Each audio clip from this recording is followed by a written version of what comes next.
sikat na awitin na mula sa Pilipinas ang tinanghana most searched songs sa Google Worldwide. Ngayon 2023, nasa ika-6 na pwesto ang kantang Ere ng singer-songwriter na si J.K. Labajo, kung saan ito ang kauna-unahang Filipino song na inilabas para mapakinggan sa Spotify Global Chart. Ang awitin naman ay nabuo matapos ang hiwalayan ni Labajo sa dating kasintahan, ang beauty queen na si Maureen Robowitz.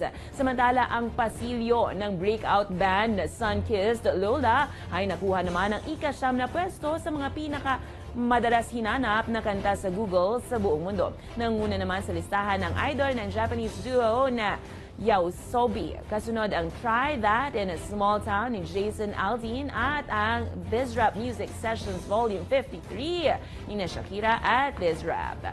Ang iba pang mga kategorya sa Year in Search for 2023 ng Google ay kinabibilangan ng mga personalidad, lugar, pelikula, palabas sa TV at mga laro. Kung kayo ay may kwentong kakaiba, mga kwento ng pag-ibig o storya ng inspirasyon at pag-asa, maaari nito ibahagi, sumali sa ating Facebook group na Balitang A to Z, panoorin ang replay ng ating programa at sundan ang ating social media pages hanapin ng Balitang A to Z. Ang ating pabaong quote of the night ay mula sa nobelista at mamamahayag na si George Orwell. Ayon kay Orwell, sa panahon ng panlilinlang, tila revolusyon ang pagsasabi ng katotohanan.